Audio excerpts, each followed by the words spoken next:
as we continue with this historic broadcast in all sorts of ways, because we're broadcasting from Johnson City, Tennessee. Johnson City, Tennessee, from East Tennessee State University. We're just down the hall from where Democracy Now! Broadcasts every day on the NPR station, WETS, W-E-T-S. We're in the Wharf Pickle building. It's the first time that they are going global with a satellite truck all over the world with this Democracy Now! Broadcast. I wanted to show the Johnson City Press photograph. I wanted to show this image. Democracy Now! Comes to ETSU. It's in the Johnson City Press. And talk about the latest news from this region, from southern Appalachia, and especially neighboring West Virginia. We want to talk about mountaintop removal. That's the coal mining method that levels the tops of mountains with explosives to extract the coal within. Mountaintop removal has been widely criticized for endangering waters and streams in the Appalachian Valley. The Environmental Protection Agency recently dealt a blow to the coal mining industry when it delayed hundreds of mountaintop coal mining projects for a new review of their environmental impact. But the EPA decision still leaves in place hundreds of existing permits for mountaintop removal. The group Climate Ground Zero has been leading protests and peaceful direct actions against the company Massey Energy to prevent mountaintop removal at Coal River Mountain in West Virginia. Protesters have entered Massey mine sites, chained themselves to mining equipment, and blocked coal haul roads. One of the leading activists in the struggle is Mike Roselle. He's been arrested several times. Last month, the judge issued a restraining order against him on behalf of Massey Energy. Mike Roselle is a longtime environmental activist, co-founder of Earth First, the Rainforest Action Network, and the Ruckus Society. He's now with the group Climate Ground Zero, and he joins us here in Johnson City, Tennessee. Welcome to Democracy Now! Thank you. It's good to have you with us. Well, explain what's happening in this area. How far are you from Johnson City? We're just a few hours by air, but it's a lot longer to drive because of the roads here. So it's really just over the hill from here. And what are you doing? Why has there been a restraining order issued against you? Well, Massey Energy went to court to get a temporary restraining order to stop our peaceful demonstrations on Coal River Mountain. And they're also trying to recover what they say are incalculable financial costs that these demonstrations have caused. And they're trying, I think, even more to prevent people from joining our campaign. It's kind of a way to kind of back other people off. Explain what the whole issue here is in this region and where you are exactly in Tennessee. Well, we're in southwest West Virginia. And of course, this is the heart of coal mining country, and it has been for over 100 years.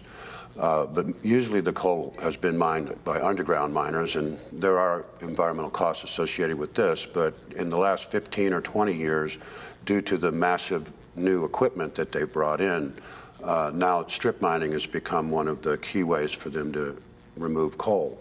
So, and then over the last 10 or so years, mountaintop removal has been becoming an increasingly more common way of doing that. Explain what mountaintop Mountaintop removal is when they blast the top of the mountain off, and then they push that over into the valley, and then they extract these coal seams that are too thin for underground mining.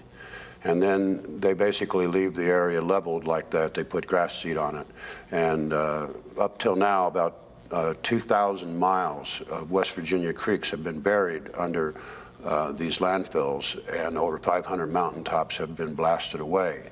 That's about, in our part of the country, that's about 50% of the land area in there. So right now they're trying to expand these existing mines, and if they're successful, they will eventually all connect to each other, and most of the mountains in that part of the state will be gone in another 10 years. What is the attitude of the local population?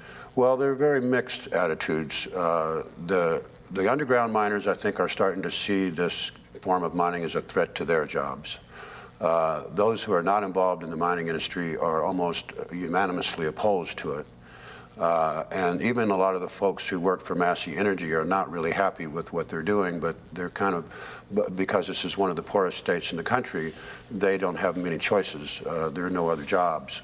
So this is a very serious situation for everyone involved on both sides of the issue.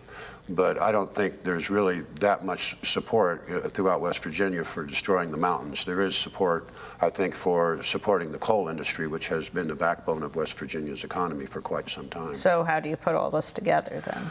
Well, the best way to maintain coal jobs in West Virginia is to end mountaintop removal immediately, because it employs a lot less people than underground mining.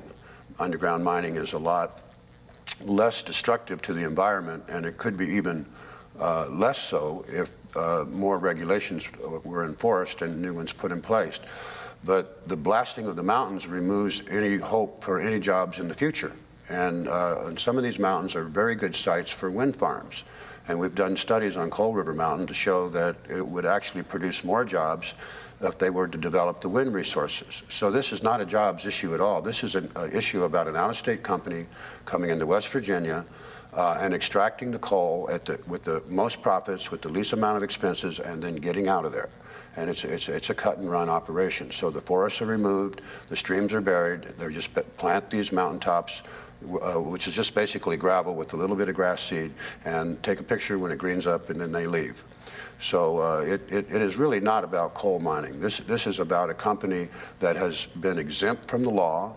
It's about a state where federal laws don't apply, and it's about the Environmental Protection Agency, which has looked the other way because of the powerful politicians on the sides of the coal companies.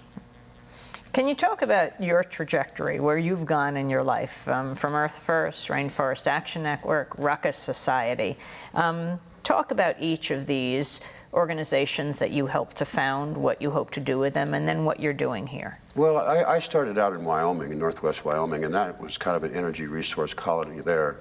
And some of the first issues that we worked on were oil and gas drilling near the Yellowstone National Park, the development of uranium mines on the Red Desert, and coal mining down in the southwest part of the state. So I've been familiar with these issues for some time, but it's very different out west to how they impact people.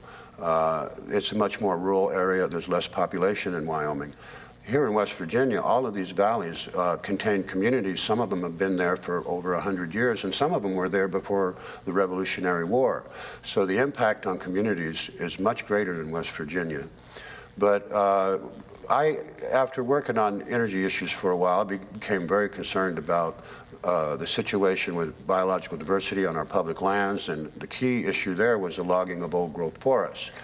And I see a lot of similarities between the attitude of the coal companies in West Virginia and the attitude of the timber companies in the Northwest. They're going for something that's limited, and they're getting as much money out of it, and they're leaving. We weren't able to stop them in the courts. We weren't able to stop them with the legislation. So we had to mount a campaign of nonviolent civil disobedience where we were going to try to stop them with protests. And it was a very long campaign. I think it really, we just had one of our big successes last month with the passage of the new wilderness bills. In some of these areas, we'd been fighting for 30, 35 years. So that for Talk us, about some of the direct actions, the more creative ones. well, we would, first we started just blocking the roads, and then we would use more creative ways of chaining ourselves or digging ditches, and then we began to climb the trees and occupy the trees. And then, you know, we went after the company's customers through market campaigns. We used a lot of tactics, but ultimately it was going to, you know, it was needed. What was needed was legislation, and that's what we finally got. We got some victories in the courts early on too, because our argument had been all along that it was illegal to do this on public domain, to, you know, to cut down 1,000-year-old trees, to cause the extinction of species of wildlife. And we find the same thing here going on in West Virginia.